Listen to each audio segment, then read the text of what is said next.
Ya, segala puji bagi Allah, Tuhan semesta alam. Artinya ada dua Tuhan, yaitu Ilah dan Rabb.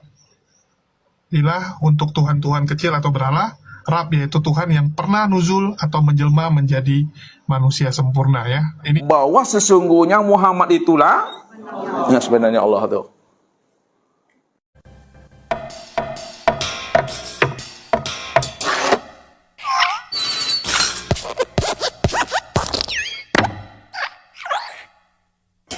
Salam saudaraku, waduh lagi rame nih mengenai materi kuliah Islamologi STT Nias yang saat ini dibahas hampir seluruh channel Polemikus Muslim. Bahkan beberapa diantaranya sudah ada yang menyerukan untuk melaporkan STT Nias, bahkan sampai mendesak pemerintah, khususnya Menteri Pendidikan untuk menutup STT Nias. Bagaimana caranya supaya kita mendesak pada Kementerian Pendidikan ya,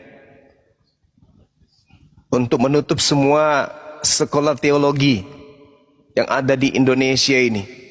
Saya sempat cek website STT Nias dan sepertinya materi yang dipermasalahkan oleh para polemikus ini itu adalah materi lama ya. Karena terakhir kali website STT Nias ini update itu sekitar tahun 2022 lalu.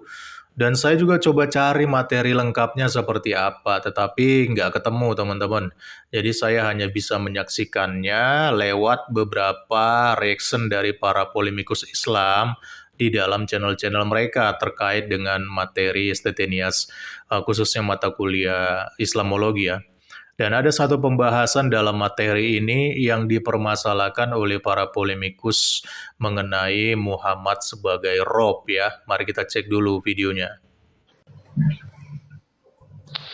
jadi mereka mengatakan bahwa kita punya dua Tuhan, teman-teman.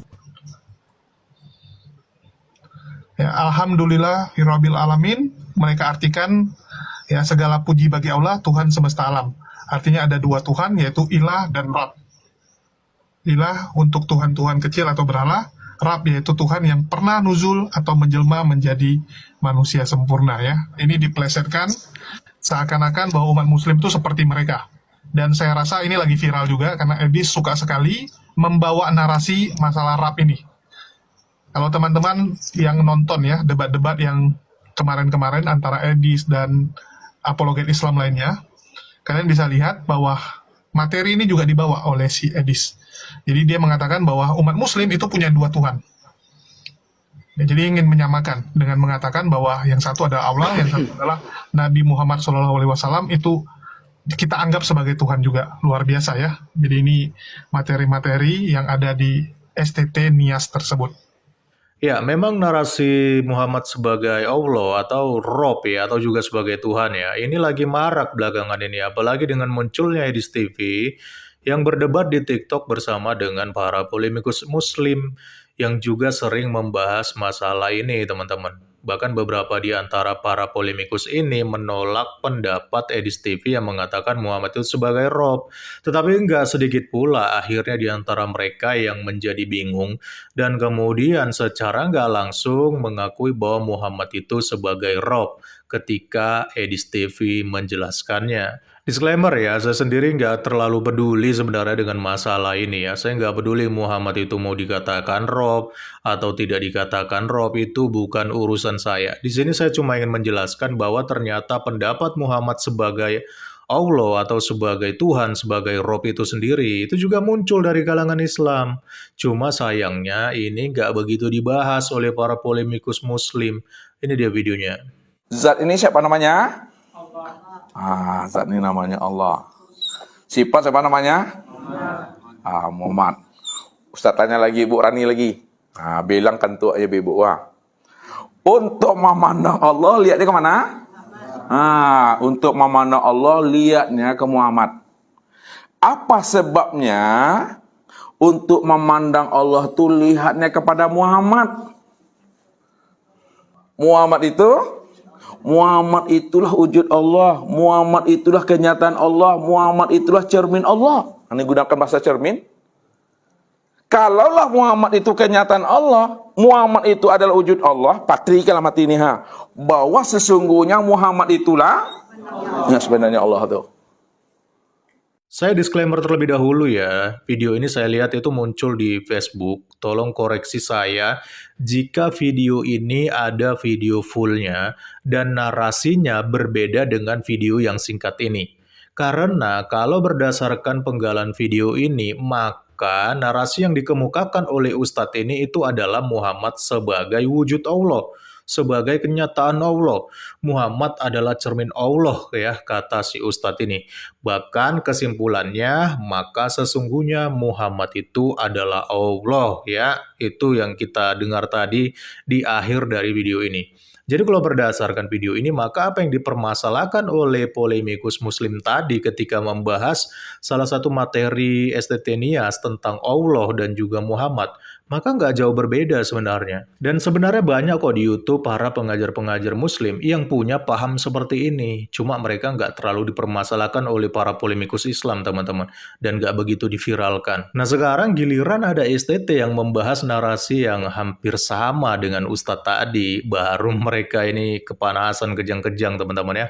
Padahal materi kuliah itu kan sifatnya personal ya, untuk kalangan sendiri. Tidak dipublikasikan secara terang-terangan dan murni karena berdasarkan kajian-kajian akademis dari berbagai sumber yang ada. Jadi kalau misalnya berbeda dengan apa yang dipahami oleh para polemikus Islam, ya jangan ngamuk dong ya. Karena itu hal yang wajar jika terjadi perbedaan pendapat karena kita aja sumbernya itu udah berbeda gitu loh. Faktanya gini, polemikus Islam sendiri pun hampir semuanya membahas Kristen dari sisi personal menurut pandangan mereka sendiri. Yesus yang kami anggap sebagai Tuhan, tetapi dianggap mereka hanya manusia biasa, bahkan dituduh menikah dengan Maria Magdalena. Lalu Paulus yang kami anggap sebagai rasul, dituduh mereka sebagai nabi palsu pendiri agama Kristen. Dan masih banyak lagi fitnahan-fitnahan mereka tentang ajaran Kristen, dan itu bukan disebarkan di kalangan mereka saja secara pribadi, tapi diumbar, dipublikasikan secara terang-terangan di sosial media. Artinya itu lebih parah dibanding STT Nias yang hanya dibahas di kalangan sendiri. Kalian masih ingat gak kasus ketika Abdul Somad menghina salib ada jin kafirnya? Tahu nggak apa alasan dia bisa lolos dari proses hukum? Alasannya simpel, dia bilang dia berdakwah pada waktu itu, dia menyebarkan itu di kalangan jemaahnya sendiri, tidak diumbar atau dipublikasikan ke media ataupun sosial media. Hanya saja kebetulan waktu itu ada yang rekam ya dan akhirnya videonya viral. Sebenarnya ini nggak bisa jadi alasan teman-teman, karena pasti yang merekam itu tetap orang Islam dan yang mempublikasikannya juga pasti orang Islam yang hadir dalam kajiannya Abdul Somad. Tapi mau bagaimana lagi, power Abdul Somad itu begitu kuat ya teman-teman. Dan di belakangnya ada MUI ataupun ormas lain yang melindungi Abdul Somad. Ya jadi mau gimana lagi. Nah sekarang giliran ada STT yang bahas materi Islamologi, salah satu mata kuliah perbandingan agama. Dan itu dibahas di kalangan sendiri, berdasarkan sumber-sumber sendiri. Dan tidak dipublikasikan keluar, tapi kalian sendiri yang korek-korek sampai ke websitenya. Lalu kalian bahas dan kalian permasalahkan. Sementara di sisi yang lain, kalian jauh lebih brutal membahas Kristen sesuka congor kalian. Bukankah itu namanya standar ganda dan playing victim? Salam kritis, Tuhan Yesus memberkati. Salam.